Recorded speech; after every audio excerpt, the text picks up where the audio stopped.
Bonjour tout le monde et bienvenue à la septième anti-sèche vidéo. Aujourd'hui, je voudrais vous parler de 7 techniques pour se recentrer sur l'instant présent et sortir de la tyrannie du mental. Alors, j'ai parlé un petit peu de la tyrannie du mental et du mental compulsif dans les vidéos précédentes. Et j'ai déjà parlé des techniques les plus importantes à mon sens pour sortir de la tyrannie du mental, à savoir la pratique de la gratitude qui nous force notamment à conditionner notre cerveau à observer les détails positifs de l'instant présent, et bien sûr à la pratique de la méditation qui, en nous poussant à nous concentrer sur le corps, justement nous fait faire un pas en arrière par rapport à la tyrannie du mental et nous fait être dans l'instant présent. Mais là, je voudrais partager avec vous 7 autres techniques pour être dans l'ici et maintenant. Mais je voudrais commencer par vous relayer une citation de Eckhart Tolle qui me semble particulièrement à propos. En anglais, ça donne The mastery of life is in the balance between being and becoming. Et en français, ça donne la maîtrise de la vie est dans l'équilibre entre l'être et le devenir. Et parce qu'effectivement, on est beaucoup trop focalisé sur ce qui va se passer, le devenir, mais aussi ce qui s'est passé dans le passé, et pas assez sur le simple fait d'être, sur le simple fait d'être dans l'instant présent, de connecter avec son corps. Je sais que c'est énormément mon cas, je me retrouve très souvent en train de faire des activités qui ne demandent pas d'activité mentale, mais je me retrouve à penser à ce qui va se passer après ou ce qui s'est passé auparavant. Donc, les 7 techniques. La première technique, c'est de pratiquer les mini-méditations. Alors, une mini-méditation, ça peut prendre plein de formes, mais moi, ce que j'aime bien faire, c'est soit je prends un minuteur et je mets 3 à 5 minutes, et pendant ces 3 à 5 minutes, je me concentre sur ma respiration, sur mon corps, en ramenant mon attention à la respiration quand elle se perd dans des pensées, un peu comme le début de mes méditations guidées, si vous les avez déjà faites. Je trouve que c'est particulièrement utile de faire des mini-méditations avant un rendez-vous, avant un examen, avant une performance qu'on doit donner. Avant les rendez-vous, je trouve ça utile de penser qu'est-ce que j'ai à donner à la personne que je vais voir, qu'est-ce que cette personne elle a à me donner, donc qu'est-ce que je vais pouvoir lui demander pour vraiment pouvoir être complètement centré quand on voit la dite personne et quand on va à ce rendez-vous. Euh, une autre façon de faire une mini-méditation, c'est tout simplement de faire une mini-méditation guidée. Alors il y en a, moi j'en ai fait une par exemple, une mini-méditation pour les petits coups de stress. Il y en a des un peu plus longues que j'appelle mini-méditations, qui sont peut-être pas vraiment des mini-méditations. Euh, une troisième technique que j'aime bien pour pratiquer les mini-méditations, c'est tout simplement de compter ses respirations.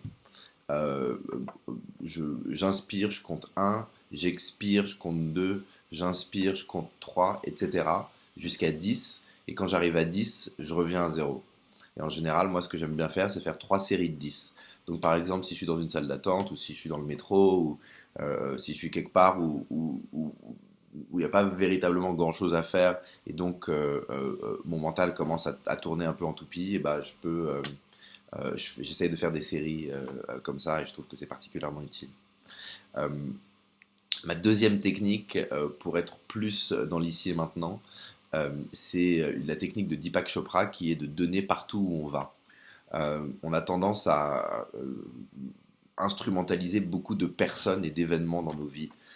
Quand on va au Franprix et qu'on passe en caisse, ça nous arrive d'être sur notre téléphone, ça nous arrive d'être au téléphone, ça nous arrive de penser à ce qui va se passer après.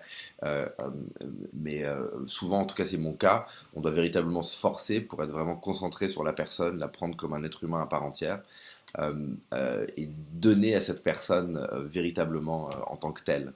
Que ce soit en lui posant une question, que ce soit en lui donnant de l'attention. Euh, une technique que j'adore, que recommande Deepak Chopra dans les 7 lois spirituelles du succès, c'est la technique des bénédictions silencieuses. Ça veut dire de regarder la personne, que ce soit l'employé de la poste ou la caissière du Franprix, et imaginer cette personne en train d'exploser de rire. Imaginez ses traits quand elle sera morte de rire. sans que la personne s'en rende compte, enfin, en fait. Ça nous ressente vraiment dans l'ici et maintenant, ça crée une sorte de vibration positive, et souvent, moi, j'ai remarqué que la personne en face, même si je disais rien, eh ben, elle le ressentait d'une façon ou d'une autre. C'est assez génial.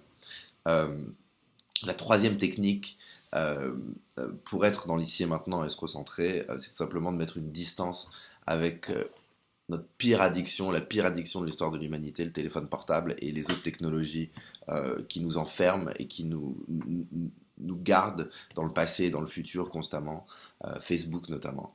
Une technique dont j'ai parlé souvent sur le blog, c'est tout simplement de se mettre en mode avion pendant des plages le plus longues possible, pour justement ne pas être en mode réactif par rapport aux notifications de son téléphone, par rapport aux coups de fil, par rapport aux messages, etc.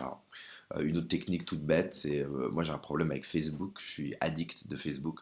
Donc quelque chose que je fais, c'est que je me déconnecte. C'est-à-dire je fais pas que fermer la fenêtre, je ferme la session, et comme ça quand je reviens à Facebook, je vois que je dois me remettre dans la session, me réidentifier, et ça met juste une petite barrière qui parfois m'empêche d'y retourner. Et puis une autre technique, c'est que maintenant, par exemple, moi, mon téléphone portable, il rentre plus dans ma chambre. Le soir, je le mets en mode avion, je le récupère que le lendemain matin, après avoir fait mes pages du matin, dont je parle dans la vidéo sur comment se parler tout seul, et après avoir fait ma méditation. Euh, ma quatrième technique pour être centré dans l'ici et maintenant, c'est encore quelque chose que recommande Eckhart Tolle. C'est de se poser la question quand le mental est agité, qu'est-ce qui me manque ici et maintenant? Euh, euh, euh, tout ce que je suis en train de me dire, quel impact ça a ici et maintenant? Et en général, la réponse c'est rien.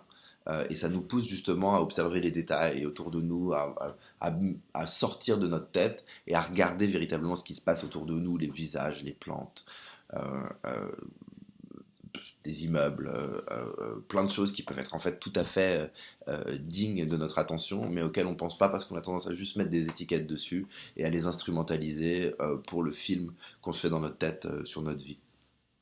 Euh, la cinquième technique, c'est une dont je me sers énormément, c'est une mantra que je me répète beaucoup, beaucoup, particulièrement en ce moment. C'est je ne peux pas changer le passé, je ne peux pas prédire le futur, mais je peux toujours faire de mon mieux ici et maintenant.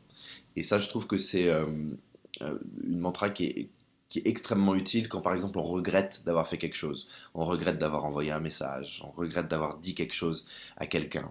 On regrette une action, mais on peut pas faire grand chose, et pourtant notre mental n'arrête pas de dire mais t'es con, pourquoi t'as fait ça, on veut appeler des gens pour leur demander leur avis, etc.